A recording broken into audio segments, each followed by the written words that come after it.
Morrer não é perder o corpo físico. A vida sempre continuará em uma outra dimensão.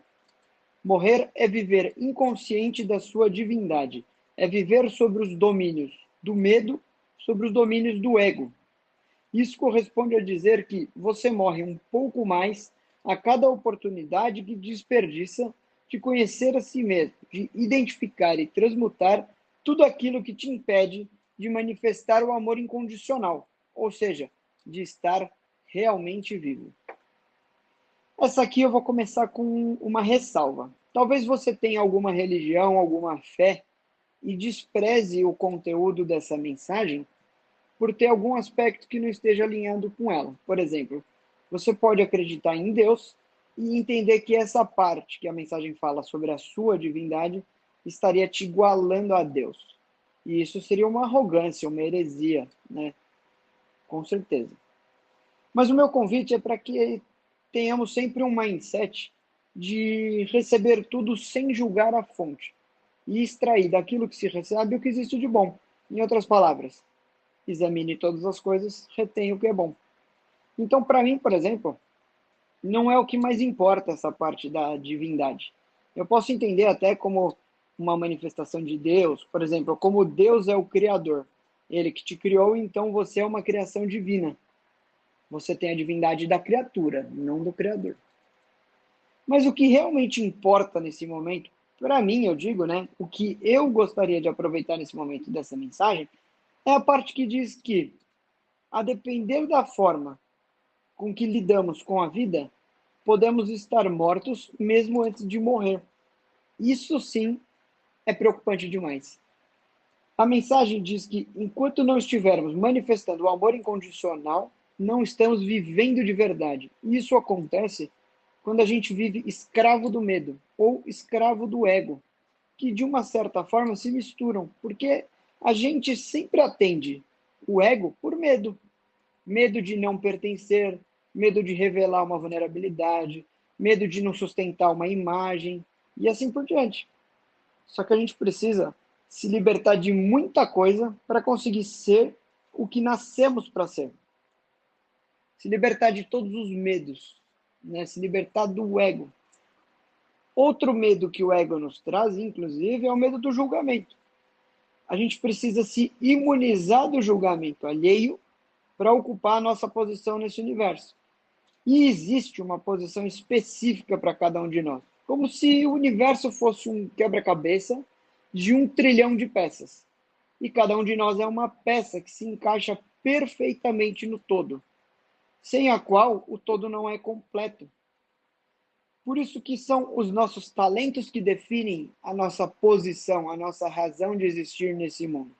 Todo mundo já nasce com um pacote de talentos que podem ser desenvolvidos ao longo da vida ou não, né? Podemos nos esmerar mais ou menos neles, mas eles sempre existem. E como eles nos dão a exata forma de nos encaixar no todo, é por isso que o processo de autoconhecimento vai nos levar a colocar os nossos talentos a serviço do todo. E essa será necessariamente a nossa melhor versão, tanto para o todo quanto para nós mesmos. Por isso que o resultado é a manifestação do amor incondicional. Porque nesse ponto, o que eu preciso fazer para os outros, o que eles mais precisam de mim, é justamente naquilo que eu sou melhor e naquilo que eu mais gosto de fazer. Ou seja, viver a sua missão, viver o seu propósito, é como se o seu hobby, o seu lazer fosse capaz de salvar vidas. O professor Clóvis de Barros Filho explica isso de uma forma mais didática impossível, né? A gente se liberta dos julgamentos quando vive a nossa essência. Ele dá o exemplo de uma goiabeira. Uma goiabeira nasceu para dar goiabas. Mas se ela for plantada no Polo Norte, nunca irá manifestar a sua essência, nunca irá dar goiabas. Trazendo isso para pessoas, ele dá o exemplo de um menino que se chamava Salvador. E na escola odiava matemática, mas desenhava lindamente a professora. No intervalo, os colegas jogam bola, Salvador odeia futebol, mas desenha os colegas jogando. No final de semana, os familiares almoçam juntos. Salvador não gosta de reuniões familiares, mas desenha lindamente os parentes. Salvador parece ter natureza de desenhista. Salvador é incrível desenhando. Desenha melhor do que qualquer um da sua idade. Mas Salvador também teve sorte, porque a professora poderia ter inviabilizado a atividade de desenhista. Mas não, ela o encaminhou para uma sala especial de desenho.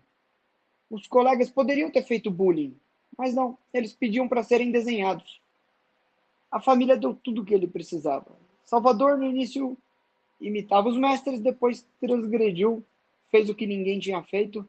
Ele dedicou sua vida para ser uma goiabeira exuberante na produção de suas goiabas. Ele se tornou Salvador Dalí. Aristóteles chama isso de excelência. Tirar de si mesmo a perfeição da própria essência é, sem dúvida, procurar uma vida que vale a pena ser vivida. O contrário disso seria acordar na segunda para fazer o que sempre fez e passar a semana inteira esperando que a semana acabe logo. E torcer para a semana acabar logo é torcer para a vida passar logo, acabar logo. Porque, como a gente falou na mensagem anterior, o que a gente tem é só o agora.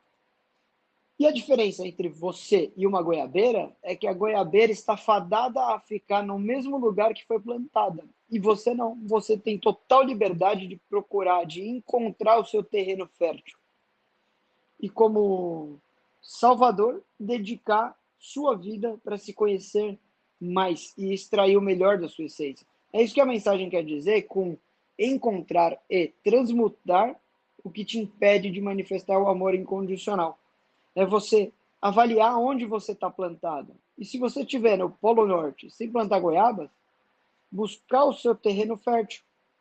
É você se dedicar para encontrar o seu terreno fértil. É você avaliar se eu estou no Polo Norte, sou uma goiabeira, não estou dando goiabas, haverá um lugar em que eu serei melhor plantado e é para lá que eu vou.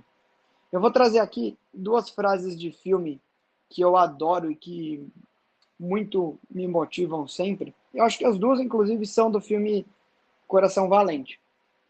A primeira diz: todos os homens morrem, mas nem todos os homens vivem. E a segunda frase diz o seguinte: quem quase morre ainda vive, mas quem quase vive já morreu.